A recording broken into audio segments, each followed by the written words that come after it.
नहमदुहु व नुसल्ली अला रसूलिहिल करीम अम्मा बाद फ़ौज़ बिल्लाहि मिनश शैतानिर रजीम बिस्मिल्लाहिर रहमानिर रहीम रब्बिश्रह लिी सदरी व यस्सिर ली अमरी वहलुल उक़दतम मिन लिसानी यफ़क़हू क़ौली।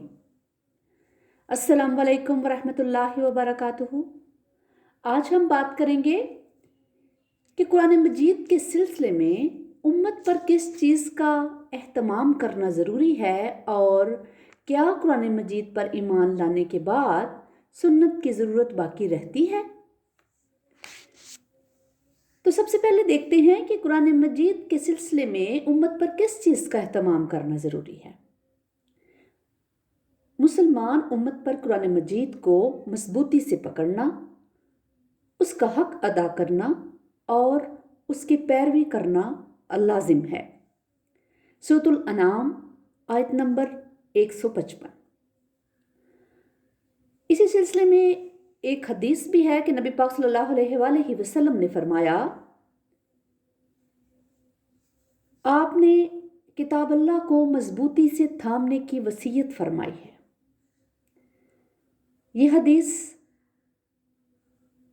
सही मुस्लिम 6228 नंबर पर है। अब देखना यह है कि किताब अल्लाह को मजबूती से थामने का मतलब क्या है।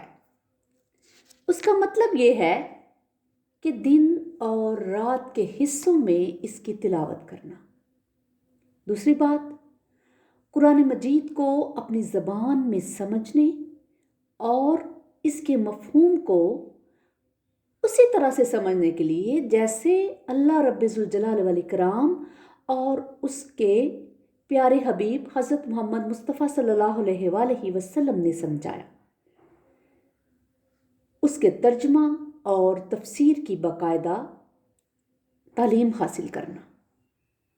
तीसरी बात, कुरान मजीद की आयात में गौर व फिक्र करना। और चौथी बात, अगर हो सके तो कुरान मजीद को हिफ्ज़ करना। उसके अलावा पांचवी बात, कुरान मजीद की हलाल करदा चीज़ों को हलाल और हराम करदा चीज़ों को हराम समझना और कुरान पाक के अहकामात पर अमल करना। छठी बात, कुरान मजीद की वईद वाली आयात से खौफ खाना। सातवीं बात, कुरान मजीद के वाक़यात से नसीहत व इबरत हासिल करना। कुरान मजीद की मिसालों से इबरत पकड़ना। नौवीं बात, कुरान मजीद की मुकर्रर करदा हदूद के अंदर रहकर ज़िंदगी गुजारना। 10वीं बात, कुरान मजीद की महकम आयात पर अमल करना और मुतशाबा पर सर झुका देना। 11वीं बात, दीन में गलू करने वालों का साथ ना देना बल्कि दीन का दिफा करना। कुरान मजीद की दावत देना, कुरान मजीद की तालीम देना और उसकी तालीम के लिए एहतमाम करना, क्योंकि नबी पाक सल्लल्लाहु अलैहि वसल्लम का फरमान है कि तुम में से बेहतरीन लोग वो हैं जो कुरान को सीखते और सिखाते हैं। अब हम अपने दूसरे पॉइंट की तरफ आते हैं कि क्या कुरान मजीद पर ईमान लाने के बाद सुन्नत की ज़रूरत बाकी रहती है या नहीं। कुरान मजीद पर ईमान लाकर सुन्नत से बेनियाज होने का अकीदा रखना दुरुस्त नहीं है। रब्बुल इज़्ज़त ने फरमाया, और जो कुछ तुम्हें रसूल दे वो ले लो और जिससे तुम्हें रोक दे फिर तुम उससे रुक जाओ। सूरह हशर आयत नंबर 7। दूसरी बात कि सुन्नत कुरान मजीद की तफसीर के लिए आई है। जैसे कि नमाज का हुक्म तो 700 मरतबा आया है, मगर इस पर अमल करना सुन्नत के बगैर मुमकिन नहीं है। हज़रत मुक़दाम बिन मादी करब रज़ियल्लाहु ताला अन्हु से रवायत है कि नबी पाक सल्लल्लाहु अलैहि वसल्लम ने इरशाद फरमाया, लोगो याद रखो कुरान ही की तरह एक और चीज़ यानी हदीस मुझे अल्लाह ताला की तरफ से दी गई है। खबरदार, एक वक्त आएगा کہ ایک پیٹ بڑا یعنی متکبر شخص اپنی مسند پر تکیہ لگائے بیٹھا ہوگا اور کہے گا، لوگو تمہارے لیے قرآن ہی کافی ہے، اس میں جو چیز حلال ہے بس وہی حلال ہے اور جو چیز حرام ہے بس وہی حرام ہے۔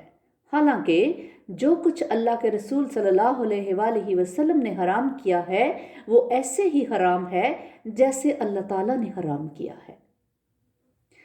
اس کو روایت کیا ہے ابو داؤد میں 4604 نمبر حدیث۔ اب یہ ہے کہ قرآن مجید سے ہم فائدہ حاصل کرنے کے لیے کیا شرائط ہیں۔ قرآن مجید سے استفادے کے لیے 4 شرائط ہیں۔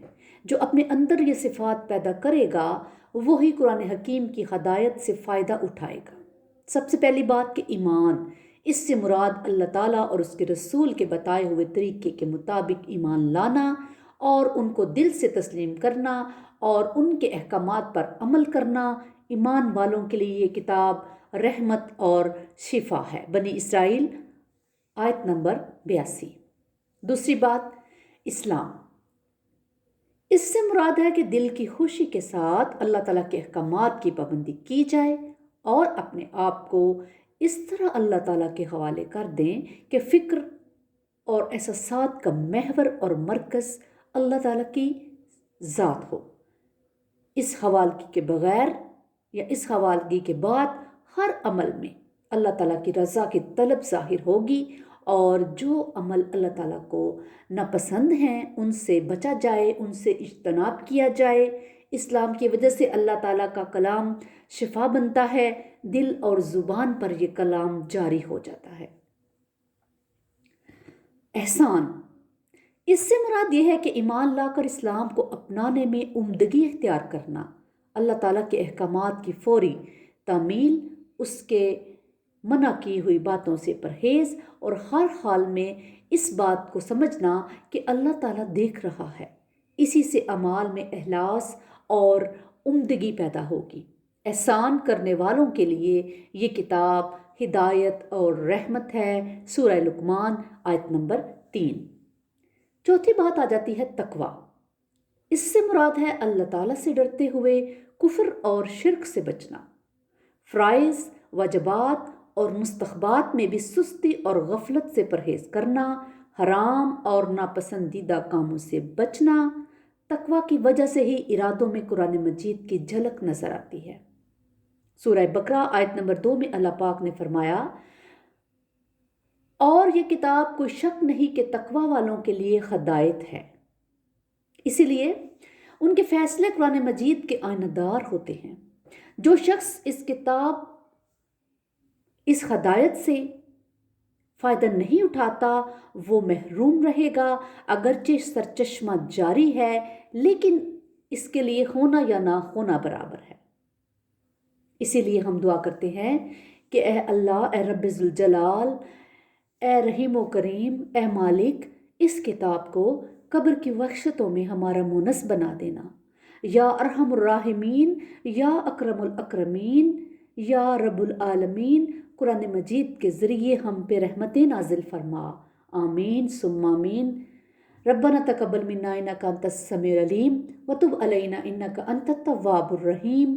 سبحان ربک رب العزت عما یصفون وسلام علی المرسلین والحمد للہ رب العالمین۔